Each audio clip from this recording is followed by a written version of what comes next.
Sehingga wali-wali itu dulu, saya berkali-kali cerita kalau ngaji, wali-wali dulu itu kalau ditawarin Allah masuk surga itu tanyanya satu, ya Allah di surga ada sholat enggak? Kalau enggak ada saya enggak mau. Kalau sampean pasti enggak tanya gitu, pasti itu sudah ada. Gini, enak mlebu swarga ora usah sholat mesti gitu. Sudah jadi sudah lama sekali nganggap sholat itu problem. Dan itu berat masuk surga kalau begitu terus itu berat. Itu pertanyaannya gitu.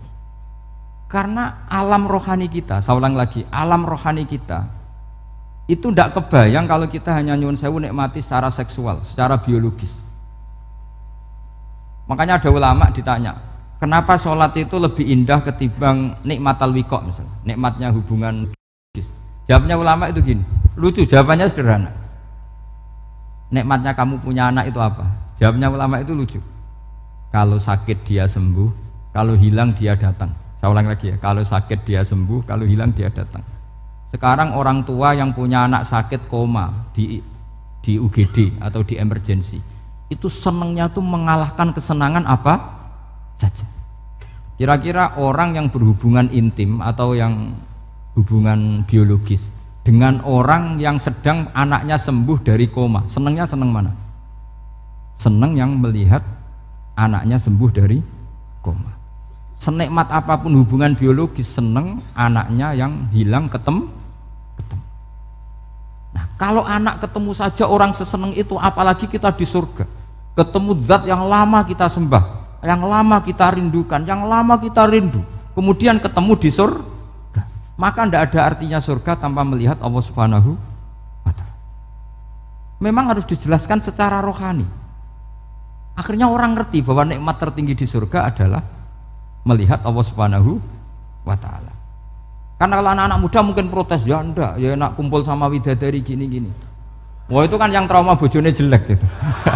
Wah itu yang bojone jelek mesti kesusu masuk surga karena itu sudah jelek, cerewet, nggak mati-mati kan gitu. Terus dia ingin masuk surga mesti niate welek, mesti pikiran pertama itu kumpul widadari. Tapi ada ulama yang bikin analogi tadi, misalnya istri kamu cantik, kemudian anak kamu sakit, koma. Hubungan dengan istri sama dengar berita anak kamu sembuh, seneng mana? Seneng anak sembuh. Sama anak yang hilang, seneng mana? Anak yang hilang ketemu. Maka terus ulama bisa menjelaskan itu. Kalau orang ketemu anaknya seseneng itu, apalagi ini ketemu Tuhannya yang bertahun-tahun disembah, kemudian tidak pernah melihat. Di surga itu nanti kita melihat Allah Subhanahu. Makanya Allah begitu bangganya mempromosikan surga. Surga itu apa? Surga itu wujuhu yauma idzin nadhirah ila rabbiha nadhirah, yaitu wajah-wajah berseri-seri dan melihat Allah. Itu tanpa dijelaskan seperti ini Anda akan janggal, enaknya di mana? Tapi setelah dijelaskan detail gini oleh ulama, maka kita akan tahu an-ni'matul uzma sing enggak ada perbandingannya adalah nikmat masuk apa? Surga karena melihat Allah Subhanahu wa Ta'ala. Ya jadi saya berkali-kali pokoknya minta sekali, hadil umat harus umat yang rasional, terutama dalam mengemban tauhid. Karena tauhid ini yang disebut kalimah. Sampai Allah mengistilahkan kepada Nabi Ibrahim itu waja'alaha kalimatam baqiyatan fi aqibih. Kalimat tauhid adalah kalimat yang akan abadi di anak cucunya Nabi Ibrahim. Baik anak cucu yang karena gen, mau anak cucu yang karena sebab, yaitu santri dengan kiai. Dan itu caranya gimana? Umat Islam jangan berhenti belajar mantek. Makanya di MGS, di Qudsiyah, di TBS semua pondok pasti ngajarkan mantek, di Bendan, ilmu logika. Yaitu tadi, kalau kamu tidak bisa menemukan tauhid dengan cara tadi, dengan cara al-alam mutaghayyir wa kullu mutaghayyir hadis la budda min bukhtis, paling tidak pakai ilmu yang dilakukan Rasulullah SAW. Yaitu masyhur itu, saya sering cerita di mana-mana. Ada orang namanya Jubair bin Mut'im, Muhammad bin Jubair bin Mut'im. Itu dulu dia kafir. Dia orang pinter sampai dipasrai jadi negosiator untuk mengurus tawanan perang Badar yang ditawan Rasulullah SAW. Ketika datang di Medina, delalah pas maghrib, Nabi baca wattur wa kitabim mastur. Di antara ayat yang dibaca Nabi itu am khuliqu min ghairi syai'in. Masa manusia sebanyak ini kemudian mereka diciptakan oleh ketiadaan. Min ghairi syai'in itu oleh ketiadaan. Masa alam raya yang wujud ini, alam raya yang punya eksistensi ini, kemudian penciptanya adalah ketiadaan. Padahal wal adamu la yakhluqu wa la yu'assiru wa la kadza wa kadza. Tentu sesuatu yang tidak ada itu tidak bisa dikatakan sebagai pencipta. Wong nggak ada, jadi faktor saja nggak mungkin, apalagi jadi pencipta. Itu Nabi habis sholat langsung beliau sungkeman, ya Muhammad, saat ini juga saya iman. Karena logika yang dibangun ayat yang kamu baca itu menghabiskan semua logika saya. Intinya logika tauhid itu akan mengalahkan semua teori non tauhid. Itu yang disebut bal naqdhifu bil haqqi 'alal batili fayadmaghuhu fa idza huwa zahid. Kebenaran tauhid itu akan menghancurkan kekuatan apa saja. Fayadmaghuhu itu di tafsir Tobari disebut dorbatan tasujud dimah. Satu pukulan sing sampai menjadikan otak itu hancur. Makanya disebut damagho, dimah itu maknanya otak.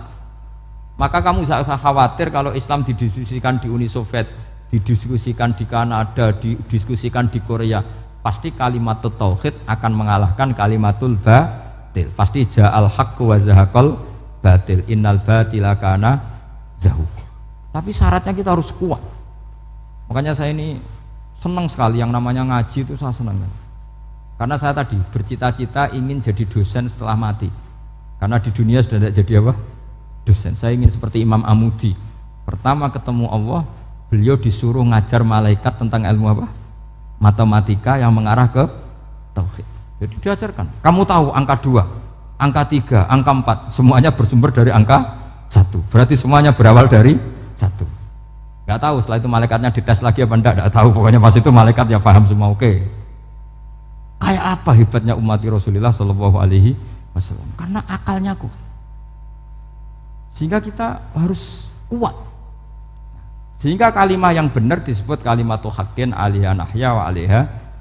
Nah, kalimat yang salah disebut kaburat kalimatan takhruju min afwahim. Kalimat menjadi kalimat karena diucapkan, tapi tidak menunjuk hakikat. Kayak ini misalnya, ini tutup, ini putih, terus saya katakan hitam, berarti saya mengatakan ini hitam sebagai kata-kata karena diucapkan, tapi tidak pernah menjadi hakikat karena hakikatnya ini putih.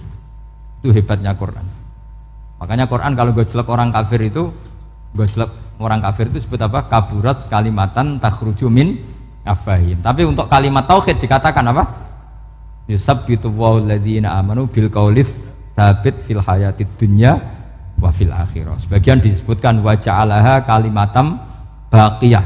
Kenapa kalimat tauhid itu kalimat yang abadi? Karena Allah sebagai Tuhan di dunia juga sebagai Tuhan di akhirat, dan selalu Tuhan pada masa yang tidak terbatas. Itu disebut wa ja'alaha kalimatam baqiyah. Kemudian umatnya Nabi mengganti kalimat yang gampang. Allah punya sifat baqo, punya sifat akhir. Maksudnya akhir itu la akhirullah.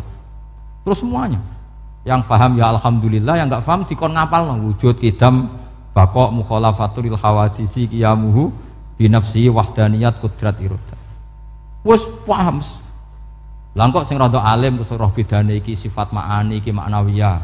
Cara Mu'tazilah ngene, cara ahli sunnah ngene. Wah itu sudah kejlimetan bocah. Sementing pokoknya wujud hitam. Nah, kenapa yang pertama yang disebut wujud? Karena yang membedakan kita dengan paham ateisme itu ya sifat wujud. Yaitu mereka mengatakan alam raya ini dimulai dari ketiadaan. Wah itu akal mana saja itu nggak bisa nerima, masa ketiadaan menciptakan sesuatu yang ada. Maka kata Ibnu Hajar al-Asqalani ketika mentafsirkan mensarai hadis, salasun mangkunna fihi wajata halawatal iman. 3 hal ini kalau kamu paham maka menemukan manisnya iman. Manis itu enak. Terus kata Ibnu Hajar al-Asqalani, masih ingat betul dalam sarahnya Fathul Bari, wa yusamma inda ahlil aql, misalnya al-iltizat al-aqli. Agama ini mengajarkan kenyamanan cara berpikir. Coba kalau sampean seorang doktor atau seorang profesor atau seorang pinter, kemudian kamu dipaksa mengimani bahwa alam ini diciptakan oleh ketiadaan, itu bisa tidur gak? Oh tidak bisa tidur. Sampean misalnya orang pinter dididik di kampus atau dididik di pondok, alam ini yang wujud, yang menciptakan itu sesuatu yang tidak wujud, kamu bisa tidur gak kira-kira? Ini guru apa? Ini sarap ini. Mosok hadil maujudat khalaqahal adam, sesuatu yang wujud diciptakan ketiadaan. Tapi agama ini membawa sesuatu yang menyenangkan untuk akal, yaitu hadhil maujudat khalaqaha wajibul wujud. Maujudat yang wujud ini diciptakan super maujud, yaitu oleh bahasa pondok disebut wajibul wujud. Kan terus seneng, wajar dong kalau sesuatu yang ada diciptakan oleh yang ada. Nah tentu ada pencipta, terus ada super, disebut wajibul wujud. Kan terus enak. Nah, itu kata Ibnu Hajar al Asqalani disebut wajadah halawatal iman.